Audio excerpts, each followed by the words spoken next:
Comics are no stranger to continuing a story where another medium left off.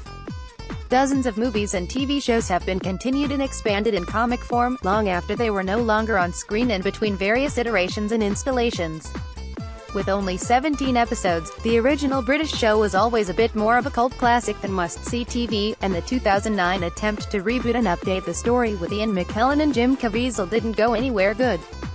Readers don't have to be familiar with the show to enjoy this first issue, but if you are, you'll appreciate some of the references and subtleties.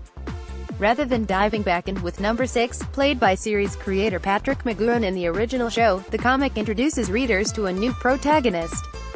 That's just the first of many smart moves made by writer Peter Milligan, fresh off a successful 6-issue run of Kid Lobotomy, which is proof enough that he is capable of writing something as wicked, wild, and weird as the original The Prisoner TV show.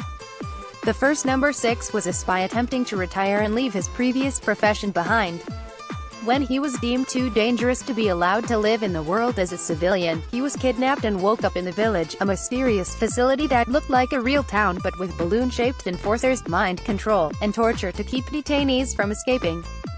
But a lot has changed since the show's creation in 1967, and so must the story's protagonist.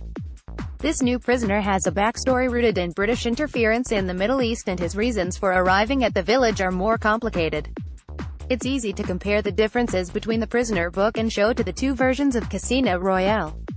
Both Bond and number 6 are British spies, and the two versions of the stories show two different men and two different kinds of wars.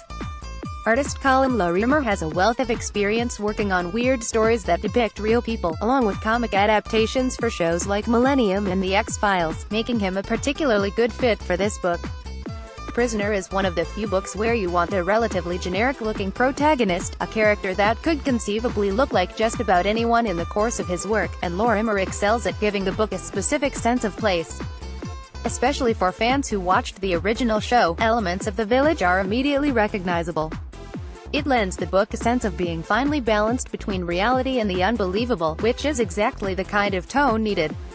Colorist Joanna Lafuente uses palettes to change the mood on the page as the protagonist goes on the run and ultimately finds himself a captive of the Village. Milligan isn't afraid of leaning into some of the Silver Age weirdness that The Prisoner affords, and fans of the show, or just spy stories in general, should check it out. Imagine if Mr. Mxyzptlk showed up in Sheriff of Babylon, and you've got a good idea of how this could go.